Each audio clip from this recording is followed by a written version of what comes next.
Hey there, I'm Chaz, and this is Con, and welcome to the first episode of Road to Richmond.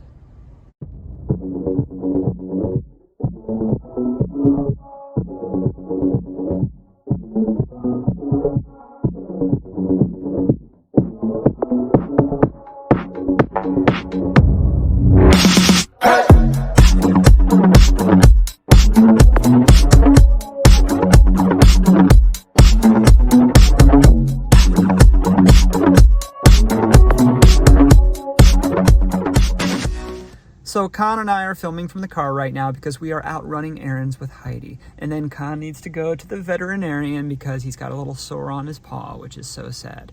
But anyway, our goal race for this training block is Richmond Half Marathon. I think my half marathon PR is a little bit stale, and I haven't really come close to challenging it in the past few years, so I think it's time to focus on the half marathon and get some of that sustained speed back. I will drill down to what my specific goals for that race are as we get closer to it, but let's just say we're going to shoot for a PR. And a few of my friends will be doing Richmond Half Marathon as well, so there will be some people training with us. It's going to be a good one. When this video comes out, I will be about 2 weeks into the training cycle as I'm filming this clip right here. I've already done my first week, and we'll talk about what that week looked like, but I will take you along for at least the second week worth of training. Right, buddy? Let me just review what I did in the first week. I'm in the middle of Believe in the Run Summer Grit, so it's a high mileage month for me. Last week, the first week of training was 94 miles altogether, and I won't be sustaining that or anything near that for the meat of my Road to Richmond training, but I just wanted to get close to my goal of 300 miles for July, and I'm well ahead of schedule for that. On Monday, the 14th of July, 14 juillet, happy belated Fête Nationale to all my French friends. I did about 11.3 miles, and I did that in the Mizuno Neo Zen because that's a great shoe for just cruising at easy pace. Tuesday, if you watched my Metaspeed Edge Tokyo review, you saw a little bit of that run. That was mile repeats, again with some friends, and that has nothing to do with this stage of my half marathon training. I'll be doing plenty of mile repeats later in my training, but not during this base phase, this foundational phase. I was doing that purely for shoe testing, and that was another 10 plus miles. And then on Wednesday, I was doing something that was a little bit more geared toward my foundational training. I was doing ATP hill sprints, but I still needed to add some volume on the day. So I had a little over 11 miles, and then added 10 by 8 second ATP hill sprints, which are full maximum effort. And I did that in the Brooks Hyperion 2. That left me pretty sore. You wouldn't think 80 seconds worth of work would make you pretty sore, but I was definitely very sore for the next day, which was Thursday, in which I did about 12 miles, and that was all in the Mizuno Neo Vista because I just wanted something soft yet supportive. And then Friday, my buddy John, who is in the heart of his marathon training for Sundance to Spearfish Marathon, was doing his long run, which involved quite a bit of pace toward the end. So I did 16 miles with the last 4 miles at marathon pace, and I did that in the Metaspeed Edge Tokyo 2 to kind of complete the testing on that. Also, I forgot to mention that on Wednesday in the afternoon, I did a shoe off, which was another 3 to 3.5 miles in the Metaspeed Edge Tokyo, comparing it to other shoes. I did another 10 miles on Saturday, mainly just because a bunch of friends were out running, and I wanted to not only grab the extra miles, but grab some social time.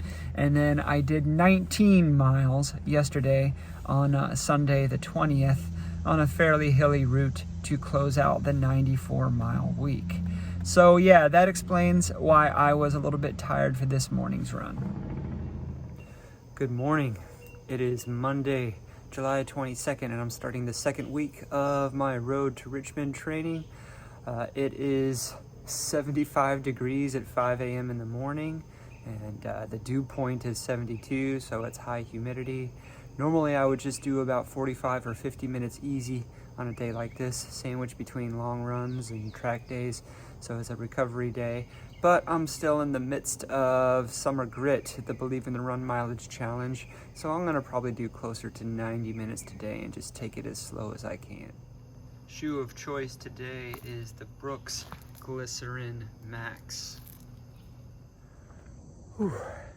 That was a lot harder than it should have been for a recovery run.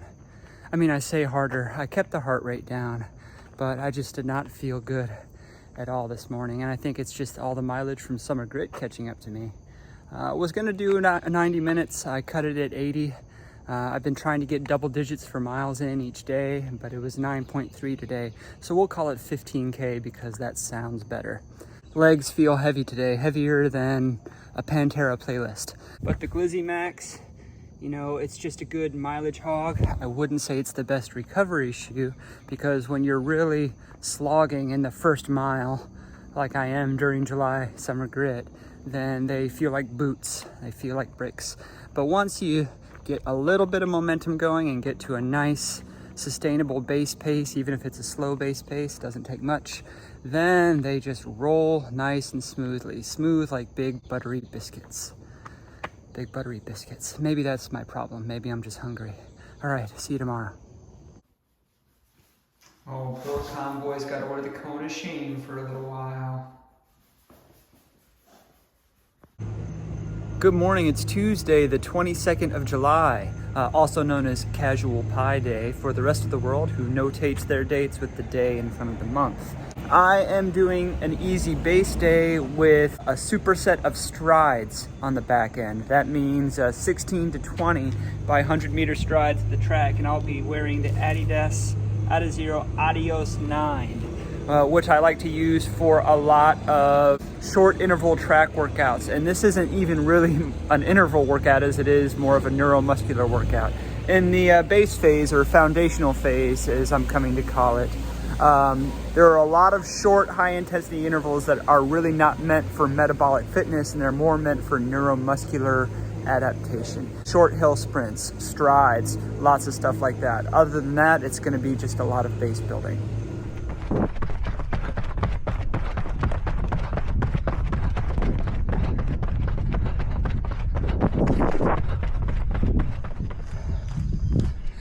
$16 by 100 meter strides, just finished. Got a little bit of help with the breeze today, so feeling a little bit better than yesterday. All right, Tuesday is done. About 9 miles total with only about 1 mile worth of actual speed. But today is not a conditioning day. Today is a neuromuscular day. That's what strides are for, and that's what a lot of the foundational phase is for. So the heart rate never really left what most people would call a zone 2 for today. It might have dipped into zone 3 for less than a minute altogether. Not a heart rate kind of day, just more working the motor groups. And yeah, there will be a lot of that coming up. Tomorrow is a base day. Good morning, it's the 23rd of July. I've got a busy morning today, so I'm gonna have to get my run in early. I would love to get 80 or 90 minutes in. We'll see how much time I have. I'd be happy if I got in 70 or 75. But the good news is, got a chiropractic adjustment yesterday and had a great night's sleep, so I feel like a new man. I'm gonna wear the Adidas Adizero Evo SL today. Okay, Wednesday run done. That felt so much better than the past couple of days. Just over 10 miles, just under 82 minutes. I think I got helped out by the weather. It feels a little bit cooler than it has. And maybe just getting that extra little bit of rest helped too. As far as the Evo SL, I'm liking these more and more.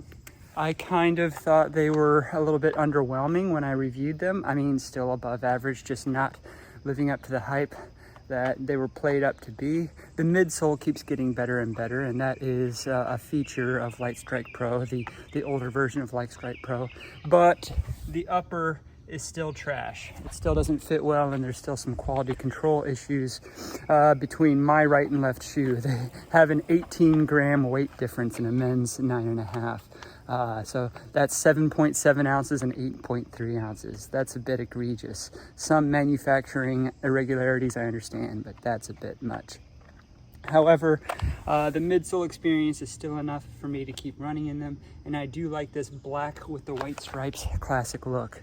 When I was a kid, I wore two kinds of shoes, Converse Chuck Taylor All-Stars and Adidas Sambas, and these have that Samba look. All right, I'm rambling now, so I'll see you guys tomorrow. Hello and good morning. It's Thursday, July 24th. And on Thursdays, I generally like to run a little bit longer than a usual base day. So for a non-grit week, that would be 80 to 90 minutes. Might be a little bit longer than that today because of the mileage challenge. And still got a little bit of a break in the weather. I mean, I say that it's still 70 degrees Fahrenheit, but next week we're gonna get kind of a heat wave coming in where the highs will get into the hundreds. I'm gonna wear the Topo Spectre 2 for today. It's just a great all-rounder shoe. Also gonna add some hill strides on the end of this run. Not too many, maybe about 4. And those are just regular strides, but just on an incline. Not hill sprints, mind you, just hill strides. All right, I'm gonna take some time during this run to talk to you about this foundational phase, what some might call the base phase. And the reason I want to speak to this is because of all the training phases, the foundational phase is the least sexy. Most of the runs I do, 90 to 95% of the time on foot, is at an easy pace that is 2 to 2.5 minutes slower than my goal half marathon pace. Some of that might speed up a little bit and get into a steady, easy, what Seth James DeMore might call a steezy pace, but most of it is just building aerobic fitness, building base. The workouts, if you can call them workouts, I will still label them workouts, are mostly neuromuscular, like I've spoken about already. We're talking hill strides, regular flat strides, ATP hill sprints, and eventually, as we get more towards the support phase, or what I'm actually going to call the conditioning phase, those workouts will start to approach those metabolic stressors. Like you might get to 200s or 300s, you might get to hill sprints that are approaching a length where you're really working your VO2 max, but it's still mainly focusing on the neuromuscular. I'm 16.5 weeks from my goal half marathon. I'm not training at half marathon pace right now. It doesn't make sense because that's really for the focus phase. And if I just drill that in now and keep doing that for 16 weeks, I will overtrain that. I will peak, plateau, and then detrain or overtrain to try and maintain that level. You just want to time it right. You're just building tools in the base phase. So that's what I'm doing now. That's why I'm enjoying the morning and I'm able to run at a nice conversational pace like this. I am really enjoying the Topo Spectre 2. I have been for the past 150 miles or so. It's a great do everything shoe. The Topo Spectre 2 is my Evo SL killer. Okay guys, see you tomorrow.